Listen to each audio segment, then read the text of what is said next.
नजर आ रहे हैं। इन सभी बातों पर चर्चा करने के लिए हमारे साथ जुड़ चुकी हैं एसएस वेल्थ स्ट्रीट की फाउंडर सुगंधा सचदेवा मैम। बहुत बहुत स्वागत है मैम आपका फाइनेंस ज्ञानी पर। Good afternoon, Urvashi. Thanks for having me.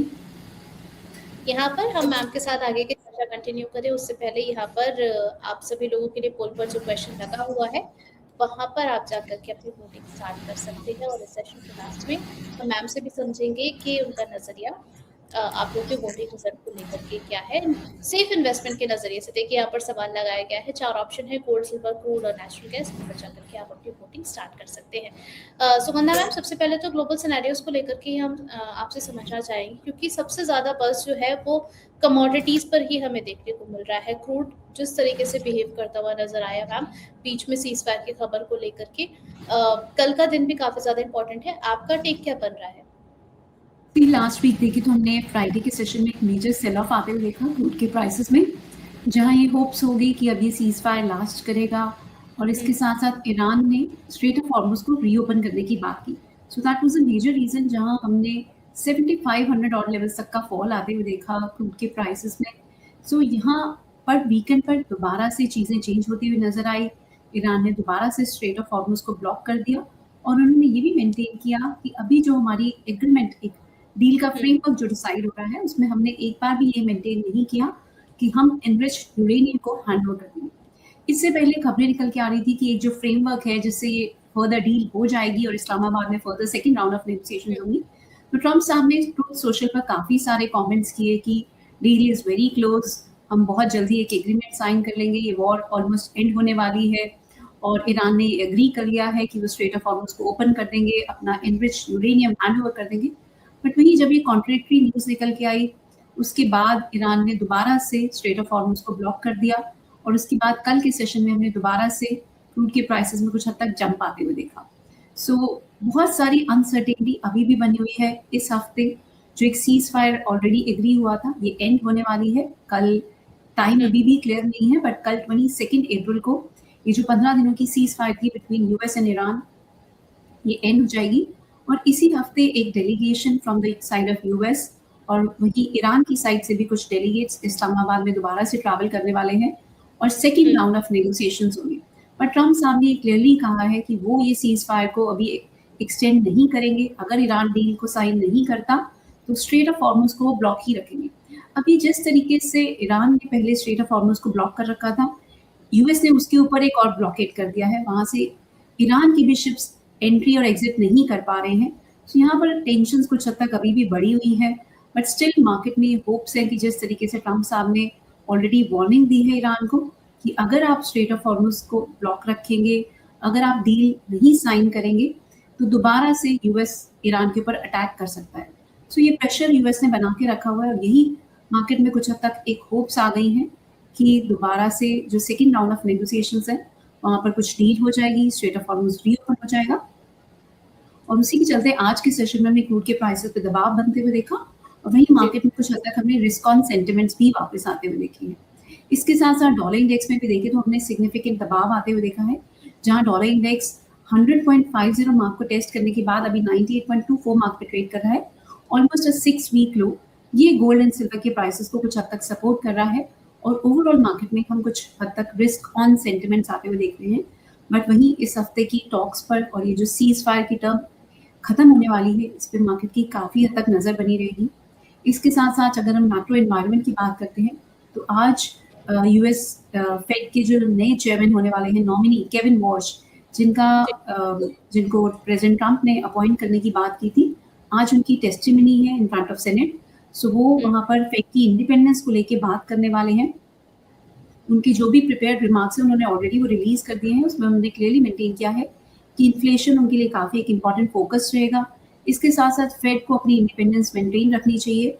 सो ये फैक्टर्स पे मार्केट की काफ़ी हद तक आज 7:30 बजे ये टेस्टिमनी होने वाली है, इस पर काफ़ी हद तक नज़र रहेगी। नेक्स्ट मंथ फेड चेयर जो एग्जिस्टिंग फेड चेयर है जेरोम पावेल, उनकी टर्म एंड होने वाली है। उसके बाद केविन वॉश अपना ऑफिस एज्यूम करेंगे। सो इन डेवलपमेंट्स पर भी काफ़ी हद तक नज़र रखनी होगी। जब जनवरी में प्रेसिडेंट ट्रम्प ने केविन वॉश को नॉमिनी अनाउंस किया था, उसके बाद हमने गोल्ड एंड सिल्वर में काफ़ी बड़ा सेल ऑफ आते हुए देखा था।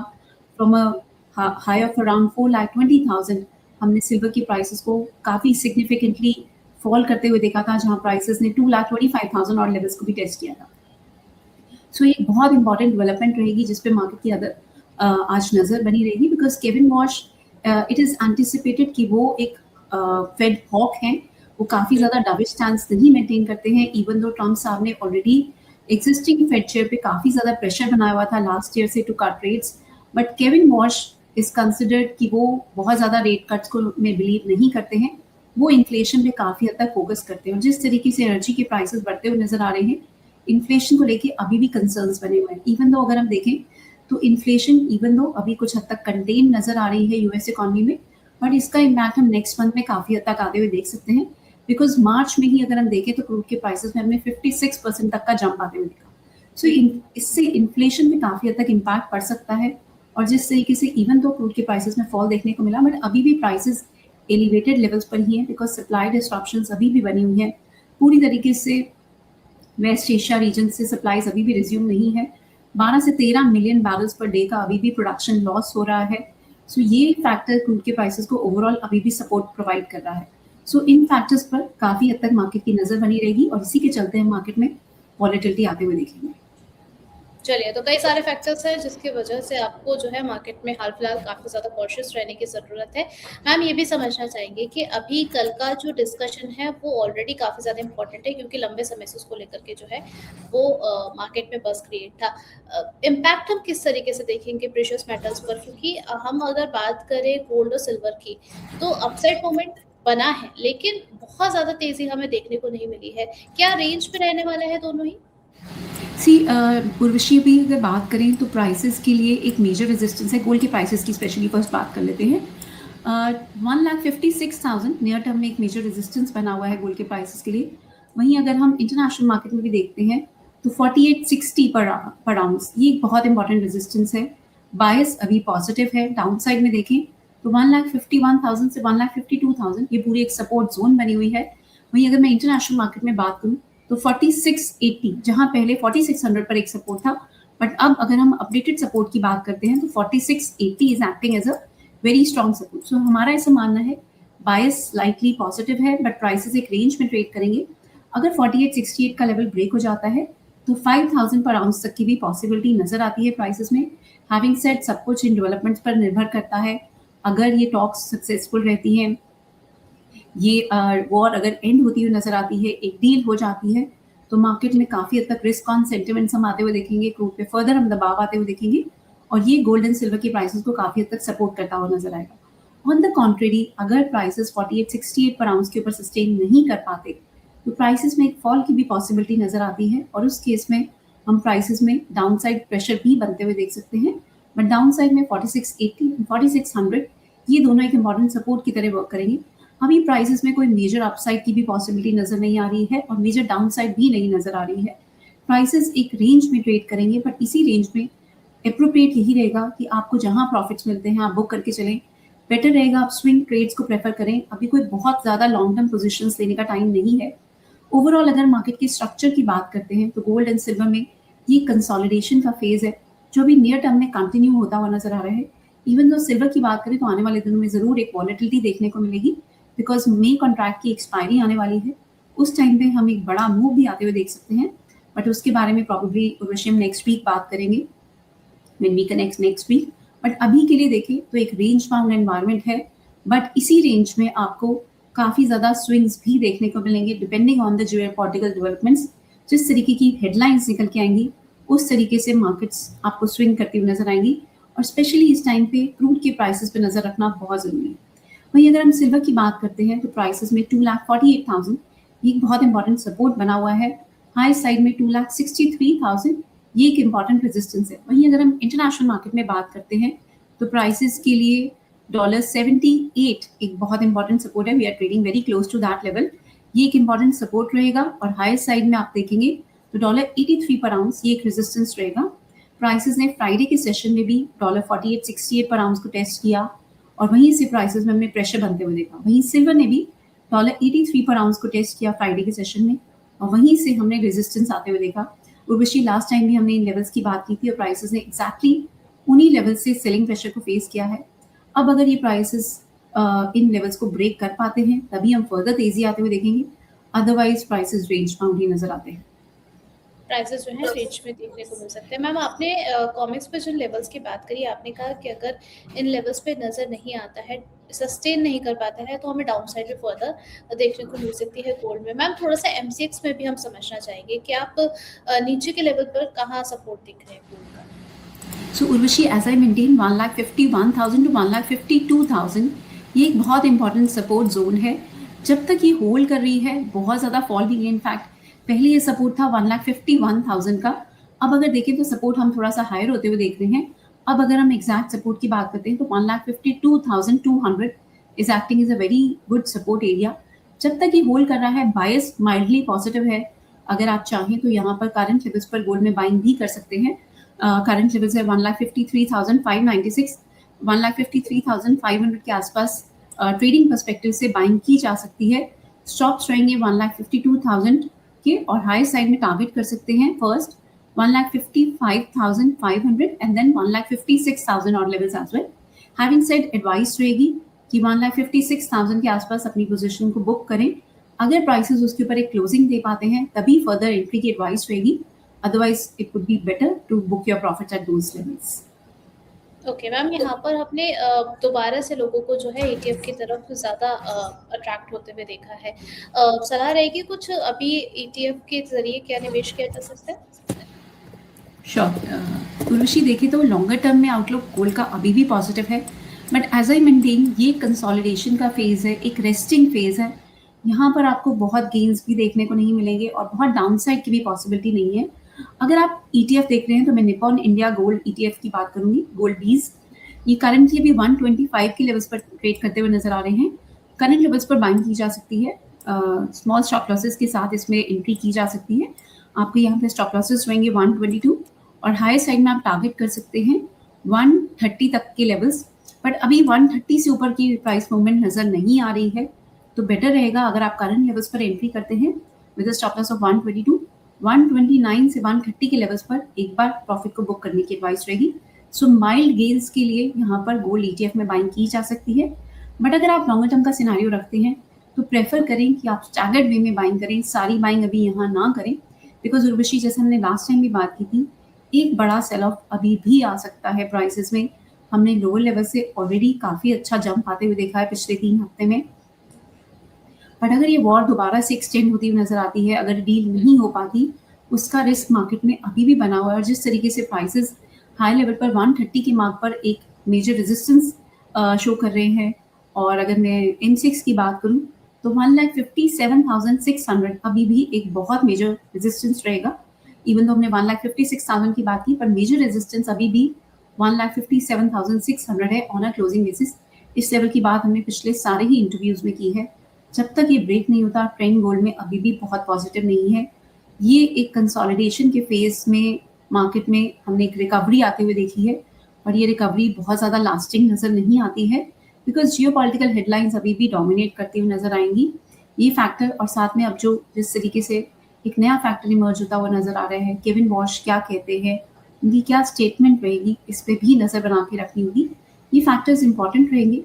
इसके साथ साथ सुप्रीम कोर्ट ने जो ट्रम्प साहब के लास्ट ईयर टैरिफ थे उनको इलीगल कंसिडर कर दिया है, और अब यूएस को दोबारा से सारी ही कंपनीज को रिफंड करना होगा जो भी उन्होंने टैरिफ कलेक्ट किए थे।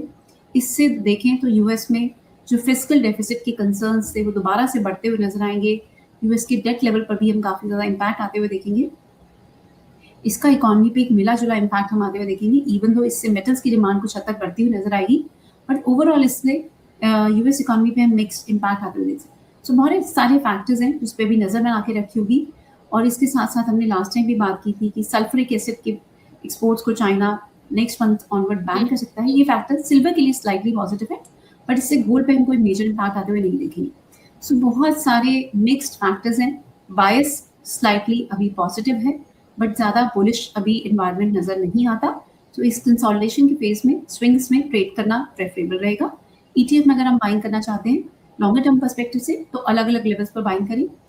जैसे कि हमने बात की, अभी यहाँ पर भी थोड़ी बाइंग की जा सकती है, बट बेटर है वेट करें 118, 115 यहाँ पर फर्दर एडिशन किया जा सकता है from a longer term perspective. चलिए ठीक है, तो यहाँ पर जो है आप स्विंग ट्रेडिंग के अकॉर्डिंग थोड़ा-सा गोल्ड सिल्वर को अभी देख कर के चल सकते हैं। मैम ये भी समझना चाहेंगी कि अब क्यूरियोसिटी ये भी बढ़ गई है कि बाय एंड ऑफ 2026 हमें मैक्सिमम कितनी अपसाइड दिख रही है सोने और चांदी दोनों में ही? गोल्ड सिल्वर रेशियो क्या इंडिकेट कर रहा है वो भी समझना चाहेंगे और आपकी अगर हम चार्ट्स की बात करें तो टेक्निकल चार्ट्स पर आपको गोल्ड सिल्वर जो है मैक्सिमम कितना अपसाइड दिखाते हुए नज़र आता है? सी आई फील सिल्वर के लिए अगर 3 लाख का लेवल ब्रेक हो जाता है तो हम दोबारा से 420 430 तक के लेवल्स की तरफ हेड करते हुए नजर आ सकते हैं बाय ईयर एंड। वहीं गोल्ड की अगर हम बात करते हैं तो अगर प्राइसेस 1,57,600 ये लेवल अगर ब्रेक हो जाता है तो 165 से 168 तक के लेवल्स की पॉसिबिलिटी इसी साल नजर आती है। In fact we can see prices heading towards record high levels as well, probably by end of this year. Next quarter अगर हम अगले साल की फर्स्ट क्वार्टर की बात करते हैं तो हम न्यू हाइज को भी बनते हुए देख सकते हैं। सिल्वर में हमारी एक्सपेक्टेशन है कि प्राइसेस 5 लाख मार्क को टेस्ट कर सकते हैं और गोल्ड में हमारी एक्सपेक्टेशन है कि 2 लाख से 2,15,000 का लेवल अगले साल फर्स्ट क्वार्टर में देखने को मिल सकता है। तो इस ईयर एंड के लिए अगर हम देखें तो हम प्रीवियस हाइज की तरफ जाते हुए देख सकते हैं, बट अगर हम नए हाइज की बात करें तो अगले साल फर्स्ट क्वार्टर में काफ़ी ज़्यादा लाइकलीहुड नजर आता है, बिकॉज जिस तरीके से यूएस के डेट लेवल्स अभी भी ऑलरेडी हाई लेवल्स पर हैं, टैरिफ रिफंड करने पड़ रहे हैं यूएस को, और जिस तरीके से ये वॉर चल रही है इन्फ्लेशन बढ़ती हुई नजर आएगी, यूएस इकोनॉमी पे कॉन्फिडेंस और कम हो जाएगा, डी डॉलराइजेशन की फेज और ज़्यादा एक्सेलरेट हो जाएगी और लोअर लेवल्स पर सेंट्रल बैंक की बाइंग दोबारा से बढ़ती हुई नजर आएगी। ईटीएफ में भी हम दोबारा से रिटेल इन्वेस्टर्स का इंटरेस्ट आते हुए देखेंगे।